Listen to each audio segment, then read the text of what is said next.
नमस्कार, स्वागत है आप सभी का डीडी न्यूज के इस खास बुलेटिन एक्सप्रेस 100 में, जहां हम आपके लिए लेकर आते हैं राजनीति, मनोरंजन, देश, दुनिया, खेल और व्यापार जगत की सभी बड़ी खबरों को एक्सप्रेस यानी फटाफट अंदाज में। मैं हूं शहला निगार। आइए खबरों को देखते हैं तेज रफ्तार के साथ।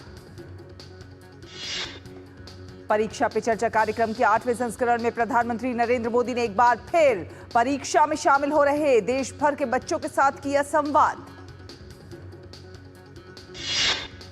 इस बार परीक्षा पे चर्चा कार्यक्रम का आयोजन राजधानी दिल्ली के सुंदर नर्सरी में किया गया। यहां प्रधानमंत्री ने देश के अलग अलग राज्यों से आए 36 बच्चों के साथ संवाद किया।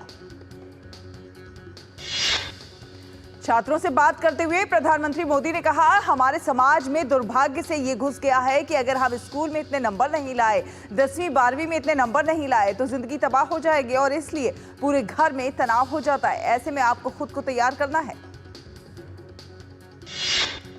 प्रधानमंत्री ने छात्रों से कहा कि इस तनाव को मन में ना लें और तय करें कि आपको आज कितना पढ़ना है। ये अगर आप कर लेते हैं तो आप इस तनाव से खुद निकल सकते हैं। छात्रों से बातचीत करते हुए पीएम मोदी ने कहा, आप सम्मान मांग नहीं सकते, आपको सम्मान कमाना पड़ेगा। इसके लिए आपको खुद को बदलना होगा। प्रधानमंत्री ने छात्रों से कहा कि लीडरशिप थोपी नहीं जाती, लीडर बनने के लिए टीम वर्क सीखना बहुत जरूरी है, धैर्य बहुत आवश्यक होता है। प्रधानमंत्री ने छात्रों से कहा कि आपको अपने साथियों के लिए मौजूद रहना होगा और इससे उनका विश्वास बढ़ेगा। परीक्षा पे चर्चा कार्यक्रम को लेकर इस साल छात्रों, शिक्षकों, अभिभावकों में इतना उत्साह था कि इस बार कार्यक्रम ने रजिस्ट्रेशन के सारे रिकॉर्ड तोड़ दिया। इस वर्ष परीक्षा पे चर्चा कार्यक्रम के लिए रिकॉर्ड 3,56,00,000 छात्रों, शिक्षकों और अभिभावकों ने रजिस्ट्रेशन कराया। छात्रों का मानना है कि परीक्षा पर चर्चा कार्यक्रम के जरिए परीक्षा के तनाव को दूर करने और उन्हें एग्जाम वॉरियर बनने में मदद मिलती है। इस बार परीक्षा पे चर्चा कार्यक्रम के 7 अलग अलग एपिसोड भी आयोजित हुए, जिनमें परीक्षा से जुड़े विभिन्न पहलुओं मसलन अनुशासन, मानसिक स्वास्थ्य, पोषण, रचनात्मकता, सकारात्मकता वगैरह पर चर्चा की गई। परीक्षा पे चर्चा कार्यक्रम की शुरुआत 2018 में हुई थी, जो देश भर के छात्रों के बीच बहुत लोकप्रिय है। बच्चों में परीक्षा के तनाव को दूर करने, उनके सपनों को नई उड़ान देने और उन्हें एग्जाम वॉरियर बनने में ये कार्यक्रम काफी मददगार साबित हुआ है। राष्ट्रपति द्रौपदी मुर्मू प्रयागराज के दौरे पर हैं। राष्ट्रपति ने महाकुंभ पहुंचकर त्रिवेणी संगम में पवित्र डुबकी लगाई। राष्ट्रपति ने संगम में आस्था की डुबकी लगाने के साथ ही अक्षयवट और बड़े हनुमान मंदिर में दर्शन पूजन भी किए। राष्ट्रपति का महाकुंभ दौरा न केवल प्रयागराज के लिए ऐतिहासिक है, बल्कि देश भर के श्रद्धालुओं के लिए भी एक प्रेरणादायी क्षण है। राष्ट्रपति द्रौपदी मुर्मू 8 घंटे से अधिक समय तक प्रयागराज में रहेंगी। राष्ट्रपति के दौरे को देखते हुए प्रयागराज में सुरक्षा व्यवस्था चाक चौबंद कर दी गई है। राष्ट्रपति द्रौपदी मुर्मू महाकुंभ में स्नान करने वाली देश की दूसरी राष्ट्रपति हैं। उनके पहले देश के पहले राष्ट्रपति डॉक्टर राजेंद्र प्रसाद ने महाकुंभ में स्नान किया था। उत्तराखंड के मुख्यमंत्री पुष्कर सिंह धामी ने परिवार के साथ त्रिवेणी संगम में पवित्र स्नान किया। उत्तराखंड के मुख्यमंत्री पुष्कर सिंह धामी ने पवित्र स्नान के बाद त्रिवेणी संगम पर पक्षियों को खाना खिलाया। उत्तराखंड के मुख्यमंत्री पुष्कर सिंह धामी परिवार संग प्रयागराज पहुंचे हैं। उन्होंने यहां ज्ञान महाकुंभ में भी भाग लिया। पुष्कर सिंह धामी ने दिव्य और भव्य महाकुंभ की प्रशंसा करते हुए कहा कि शिक्षा के प्रचार प्रसार के लिए इस ज्ञान महाकुंभ का आयोजन किया गया है। प्रयागराज में चल रहे महाकुंभ में अब तक 43 करोड़ से अधिक लोग पवित्र स्नान कर चुके हैं। हर गुजरते दिन के साथ स्नान करने को लेकर लोगों में उत्साह बढ़ता ही जा रहा है। परमार्थ निकेतन के अध्यक्ष स्वामी चिदानंद सरस्वती ने भी कहा कि महाकुंभ मेला 2025 में भाग लेने के लिए बड़ी संख्या में लोग आ रहे हैं। ये भक्ति आस्था के संगम की सुंदरता है। इसका श्रेय पीएम मोदी को जाता है। भाजपा के राष्ट्रीय अध्यक्ष जेपी नड्डा के निर्देश पर भाजपा कार्यकर्ता सड़कों पर यातायात प्रबंधन में प्रशासन की सहायता करेंगे। कुंभ यात्रियों को भोजन एवं चिकित्सा सुविधाएं उपलब्ध कराएंगे। प्रयागराज महाकुंभ में अमृत स्नान का लाभ लेने के बाद अब साधु सन्यासी वाराणसी पहुंचने लगे हैं। इससे वाराणसी में भी महाकुंभ जैसा नजारा दिख रहा है। सनातन धर्म के 13 प्रमुख अखाड़ों में से एक जूना अखाड़े के सन्यासी महाकुंभ में भाग लेने के बाद अब वाराणसी पहुंचे। वाराणसी पहुंचने के बाद ये साधु सन्यासी दशाश्वमेध घाट, शिवाला, हनुमान घाट, केदार घाट, चौकी घाट आदि घाटों को भी अपनी धूनी स्थली बनाए हुए। रेल मंत्री अश्विनी वैष्णव और रेलवे बोर्ड के अध्यक्ष और सीईओ सतीश कुमार ने प्रयागराज क्षेत्र के रेलवे स्टेशनों पर महाकुंभ व्यवस्था की समीक्षा की। रेल मंत्री अश्विनी वैष्णव ने कहा, प्रयागराज महाकुंभ के अवसर पर 8 स्टेशनों पर रेलवे का व्यवस्थित रूप से काम चल रहा है। राज्य प्रशासन और मेला प्रशासन के साथ समन्वय जारी है। रेल मंत्री अश्विनी वैष्णव ने कहा कि कल प्रयागराज जंक्शन से 330 गाड़ियां निकली हैं। कहीं पर कोई परेशानी नहीं है। यदि कहीं कोई अफवाहें फैलाने का प्रयास करे तो उस पर ध्यान ना दें। एशिया के सबसे बड़े एयर शो में से एक एरो इंडिया 2025 की आज से शुरुआत हो गई है। ये शो बेंगलुरु के येलाहेंका एयरफोर्स स्टेशन पर आज से 14 फरवरी तक चलेगा। एरो इंडिया 2025 में वायुसेना के विमानों ने साहसिक फ्लाई पास्ट किया और अद्भुत करतब दिखाए।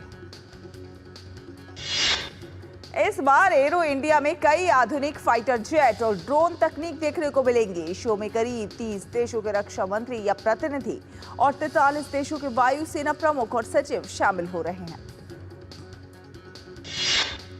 भारत लगातार अपनी सैनिक क्षमताओं में इजाफा कर रहा है और हथियारों का सबसे बड़ा खरीदार देश बनकर उभरा है। ऐसे में ये एयर शो कई मायनों में खास हो जाता है। रक्षा मंत्री Rajnath Singh arrow India show के कार्यक्रम में शामिल हुए और कार्यक्रम को संबोधित किया। एरो इंडिया 2025 के उद्घाटन समारोह में रक्षा मंत्री राजनाथ सिंह ने कहा, मैं समझता हूं कि एरो इंडिया के रूप में आज से भारत में एक और महाकुंभ का प्रारंभ हो रहा है। रक्षा मंत्री राजनाथ सिंह ने कहा कि जहां एक तरफ प्रयागराज का महाकुंभ आत्मसंधान का कुंभ है, वहीं दूसरी तरफ एरो इंडिया का ये महाकुंभ अनुसंधान का कुंभ है। राजनाथ सिंह ने कहा, जहां एक तरफ प्रयागराज का महाकुंभ आंतरिक मजबूती पर ध्यान दे रहा है, तो वहीं दूसरी ओर एयर इंडिया का ये महाकुंभ हमारी बाहरी मजबूती पर ध्यान दे रहा है। रक्षा मंत्री ने कहा, जहां एक तरफ प्रयागराज का महाकुंभ भारत की संस्कृति को दर्शा रहा है, वहीं दूसरी ओर एरो इंडिया का ये महाकुंभ भारत की शक्ति को दर्शा रहा है। राजनाथ सिंह ने कहा, जहां एक तरफ परंपरा और अध्यात्म का महाकुंभ चल रहा है, तो दूसरी ओर पराक्रम का महाकुंभ चल रहा है। प्रधानमंत्री नरेंद्र मोदी फ्रांस और अमेरिका की यात्रा के लिए रवाना हो गए हैं। उनकी ये यात्रा आर्टिफिशियल इंटेलिजेंस, रक्षा, व्यापार और सामरिक भागीदारी पर विशेष रूप से केंद्रित रहेगी। प्रधानमंत्री नरेंद्र मोदी पेरिस में फ्रांस के राष्ट्रपति इमैनुअल मैक्रों के साथ एआई एक्शन शिखर बैठक की सह अध्यक्षता करेंगे। बैठक में नैतिक एआई प्रशासन और वैश्विक विनियामक ढांचे पर विशेष चर्चा होगी। फ्रांस के राष्ट्रपति के साथ पीएम मोदी की बातचीत के एजेंडे में रक्षा सहयोग और आर्थिक संबंध प्रमुख रूप से शामिल। प्रधानमंत्री नरेंद्र मोदी मार्शल भी जाएंगे, जहां वे मजारगस वार सिमेट्री में प्रथम विश्व युद्ध में मारे गए भारतीय सैनिकों को श्रद्धांजलि देंगे। पीएम मोदी राजनयिक संबंधों को मजबूत करने के लिए नए भारतीय वाणिज्य दूतावास का उद्घाटन भी करेंगे। प्रधानमंत्री नरेंद्र मोदी की फ्रांस यात्रा को लेकर भारतीय समुदाय के लोगों में काफी उत्साह है। प्रधानमंत्री मोदी फ्रांस से वॉशिंगटन के लिए रवाना होंगे, जहां वे अमेरिका के राष्ट्रपति डोनाल्ड ट्रंप से मुलाकात करेंगे। डोनाल्ड ट्रंप के दूसरी बार अमेरिका के राष्ट्रपति बनने के बाद प्रधानमंत्री मोदी की उनके साथ ये पहली बैठक होगी। पीएम मोदी और डोनाल्ड ट्रंप की द्विपक्षीय बातचीत में व्यापार और रक्षा सहयोग और आव्रजन के मुद्दे शामिल रहेंगे। द्विपक्षीय संबंधों के लिहाज से फ्रांस और अमेरिका दोनों ही देशों के साथ भारत के रिश्ते बेहद अहम और ऐसे में पीएम मोदी की ये यात्रा काफी महत्वपूर्ण।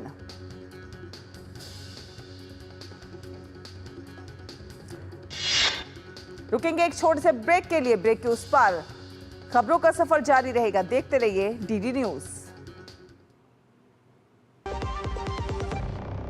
जब धरती चीर कर निकलता है लोहे का पत्थर और मिलता है मोंगिया के जोश से, फिर तपता है, पिघलता है और बनता है फौलाद। अब होता है सरिया सारी खूबियों के साथ।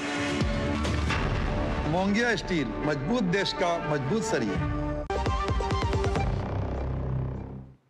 ब्रेक के बाद स्वागत है आपका। आप देख रहे हैं डीडी न्यूज। आपको बता दें खबरों में आगे बढ़ते हैं।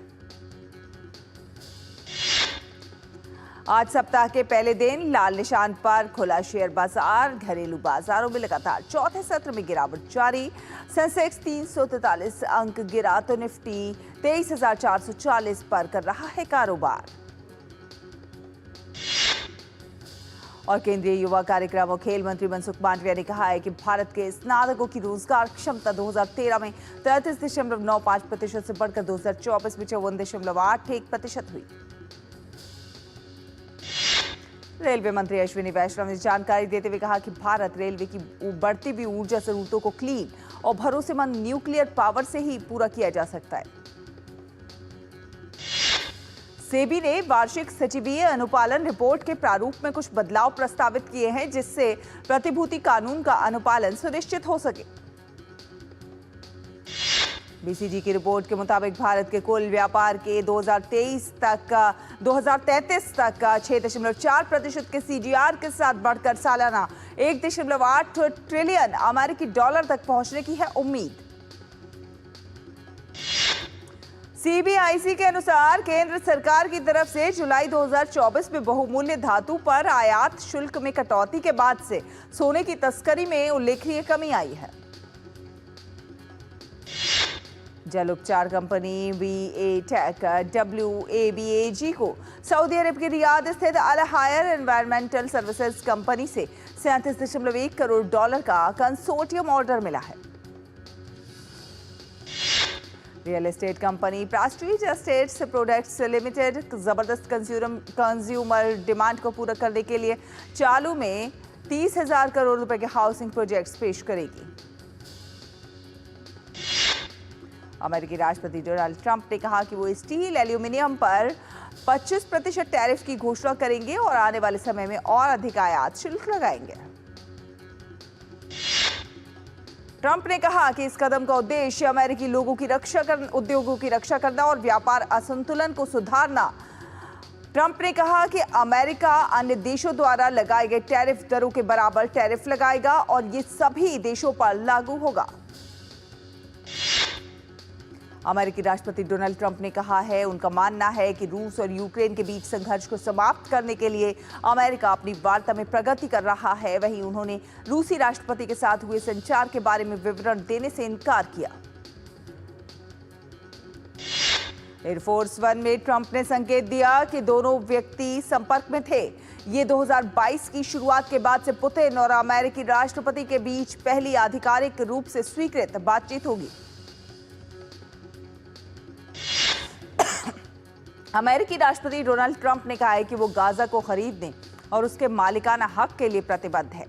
साथ ही साथ वो युद्ध से तबाह हुए इलाके के कुछ हिस्सों को मध्य पूर्व के अन्य राज्यों द्वारा फिर से बनाने की अनुमति दे सकते हैं। ट्रंप ने यह भी कहा कि वो कुछ फिलिस्तीनी शरणार्थियों को अमेरिका में प्रवेश की अनुमति देने की संभावना के लिए भी तैयार हैं, लेकिन वे ऐसे अनुरोधों पर मामला दर मामला आधार पर विचार करेंगे। अमेरिकी राष्ट्रपति डोनाल्ड ट्रंप ने अमेरिका की खाड़ी के रूप में घोषित एक उद्घोषणा पर हस्ताक्षर किए, जिसे मैक्सिको की खाड़ी के नाम से जाना जाता था। प्रशासन के आंतरिक विभाग ने पिछले महीने जानकारी दी थी कि आधिकारिक तौर पर मैक्सिको की खाड़ी का नाम बदलकर अमेरिका की खाड़ी कर दिया है। साथ ही साथ अलास्का की चोटी डेराली का नाम बदलकर माउंट मैककिनले कर दिया गया है। बांग्लादेश में उपद्रव के कारण आलोचकों के निशाने पर अंतरिम सरकार। ताजा घटनाक्रम में देश की अंतरिम सरकार ने सख्त कार्रवाई का संकल्प लेते हुए सरकार ने कहा है कि उपद्रवियों पर नरमी नहीं बरती जाएगी। उपद्रवियों और अशांति फैलाने वाले असामाजिक तत्वों से निपटने के लिए ऑपरेशन डेविल हंट चला रहे बांग्लादेशी सुरक्षा बलों ने अब तक 1308 लोगों को गिरफ्तार किया। पाकिस्तान के खैबर पख्तूनख्वा प्रांत में सुरक्षा बलों ने 2 अलग-अलग अभियानों में 7 आतंकवादियों को मार गिराया है। दोनों अभियानों के दौरान 5 आतंकवादी घायल भी हुए। दक्षिण पूर्वी लीबिया में अधिकारियों ने रेगिस्तान में 2 सामूहिक कब्रों से करीब 28 शव बरामद किए। सुरक्षा निदेशालय के बयान के अनुसार ये शव उन प्रवासियों के हैं जो उत्तरी अफ्रीकी देश के रास्ते यूरोप पहुंचने की कोशिश कर रहे थे। अधिकारियों ने बताया उन्होंने तस्करी केंद्र से 76 प्रवासियों को मुक्त कराया और प्रवासियों को हिरासत में रखने और उन्हें प्रताड़ित करने के संदेह में 3 लोगों को गिरफ्तार किया। इसमें 1 लीबियाई और 2 विदेशी हैं। मिस्र ने 27 फरवरी को एक आपातकालीन अरब शिखर सम्मेलन की मेजबानी करने की घोषणा की। इस शिखर सम्मेलन में अरब देशों के बीच शीर्ष स्तर पर हुई बातचीत पर चर्चा की जाएगी। वहीं फिलिस्तीन ने भी इस शिखर सम्मेलन के आयोजक की अपील की थी ताकि फिलिस्तीन की स्थिति और इस नए प्रस्ताव से पैदा होने वाले खतरों पर विचार हो सके। अफ्रीकी देश माली में वाहनों के एक काफिले पर बंदूकधारियों ने हमला कर दिया जिसमें 25 नागरिक मारे गए। ये काफिला माली की सेना की निगरानी में हो रहा था। सेना के प्रवक्ता कर्नल मेजर सोलेमान डेम्बेले ने बताया कि हमलावरों ने सेना द्वारा संचालित लगभग 60 वाहनों के काफिले को निशाना बनाया। मरने वालों में अधिकतर सोने की खदान में काम करने वाले खनिक थे। भारत ने 3 मैच की सीरीज के दूसरे मुकाबले में इंग्लैंड को 4 विकेट से हरा दिया। इस जीत के साथ ही भारत ने सीरीज में अजेय बढ़त हासिल कर ली।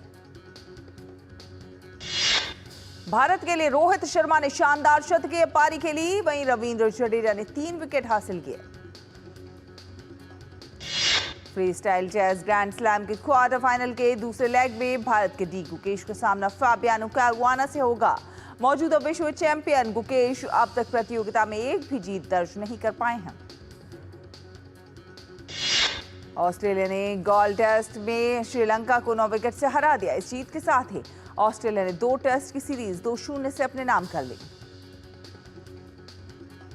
श्रीलंका की पूर्व कप्तान और सलामी बल्लेबाज तिमोथ करुणारत्ने ने अंतर्राष्ट्रीय क्रिकेट को अलविदा कह दिया है। करुणारत्ने ने गॉल में ऑस्ट्रेलिया के खिलाफ अपने करियर का 100वां टेस्ट खेला।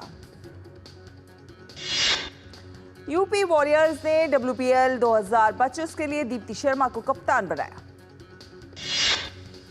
इंग्लैंड के बल्लेबाज जैकब बीथेल चोट के कारण चैंपियंस ट्रॉफी नहीं खेल पाएंगे। 2 बार की ओलंपिक पदक विजेता पीवी सिंधु ने चोट के कारण चीन में होने वाली बैडमिंटन एशिया मिश्रित टीम चैंपियनशिप से नाम वापस ले लिया है।